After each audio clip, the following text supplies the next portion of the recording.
सोलापूर जिल्हा रुग्णालयामध्ये अँजिओग्राफी अँजिओप्लास्टीची मोफत सुविधा मिळणार आहे। पुढील 2 महिन्यात रुग्णालयाचं काम पूर्ण होणार आहे। यासोबतच कॅथ लॅब सुरू झाल्यानंतर गरजू रुग्णांना कार्डियाक, ओपीडी, ईसीजी, टीएमटी या तपासण्या देखील मोफत करता येतील।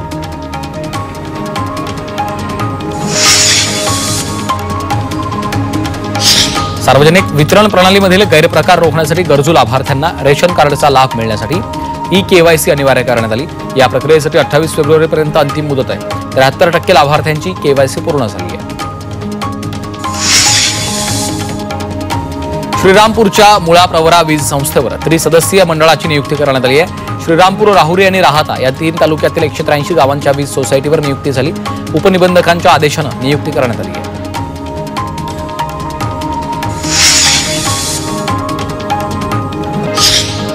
जळगाव पोलिसांकडून नागरिकांसाठी नवा उपक्रम राबवण्यात येतोय। यामध्ये पोलीस ठाण्यात न जाता QR कोड स्कॅन करून तक्रार नोंदवता येणार आहे। या तक्रारीची दखल थेट पोलीस अधीक्षक कार्यालयाकडून घेतली जाईल।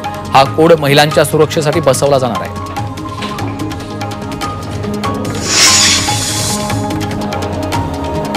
जळगावातील पाळधी इथं श्री सिद्धी महागणपती मंदिराच्या आवारात देशी गायींसाठी सुसज्ज रुग्णालयाचं लोकार्पण पार पडलं।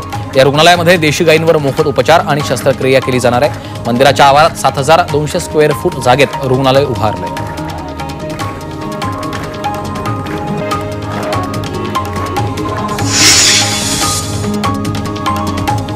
नाशिकच्या येवल्यात मोकाट वळूंची झुंज पाहायला मिळाली। यावेळी स्थानिकांनी वळूंची झुंज सोडवली आहे। या घटनेमुळे शहरात बिनधास्तपणे मोकाट जनावरांचा वावर असल्याचं दिसून आलं।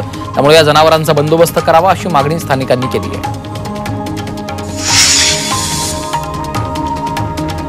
धाराशिवमध्ये बर्ड फ्लूचा शिरकाव झालाय। ढोकी परिसरात 6 कावळे मृतावस्थेत आढळलेत। पशुसंवर्धन विभागानं पाहणी करत अहवाल पॉझिटिव्ह दिलाय।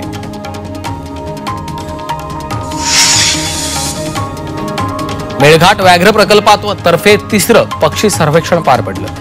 एरवी मेळघाटाच्या राखीव जंगलात जाण्यास बंदी असली तरी पक्षी सर्वेक्षणादरम्यान वन कर्मचाऱ्यांच्या सोबत जंगलात देखील दाखल झालेल्या पक्षी निरीक्षकांना वाघाचं अख्खं कुटुंब पाणवठ्यावर पाणी पिताना दिसलं।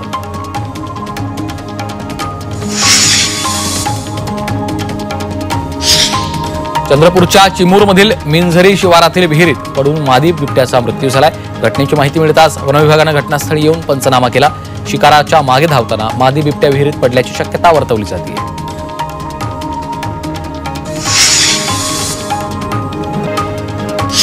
भंडाऱ्यातील गायमुखमध्ये शिवरात्री निमित्तानं जय्यत तयारी करण्यात आली आहे। या ठिकाणी शिवरात्रीला लाखो भाविक दर्शनासाठी येत असतात।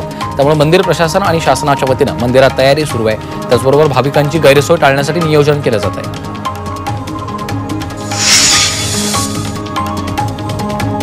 नाशिकमध्ये महाशिवरात्रीनिमित्त जादा गाड्यांचं आयोजन एसटी महामंडळाच्या नाशिक विभागानं केलं। त्र्यंबकेश्वरसह विविध ठिकाणी शिवरात्रीनिमित्त यात्रा भरणार असल्यामुळे एकूण 87 जादा एसटी गाड्यांचं नियोजन केलं। या जादा बसेस 25 आणि 26 फेब्रुवारी रोजी विविध मार्गांवर धावणार आहेत।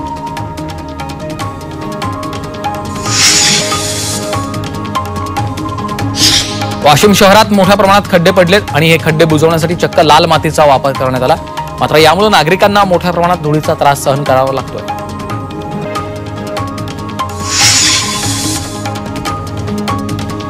वाशिम जिल्ह्यातील भूजल पातळी मोठ्या प्रमाणात खालावली आहे। भूजल सर्वेक्षण आणि विकास यंत्रणेच्या अहवालानुसार भूजल पातळी सर्वाधिक 0.66 मीटरनं घटली। त्यामुळे पाणी टंचाईचं संकट निर्माण होण्याची शक्यता आहे।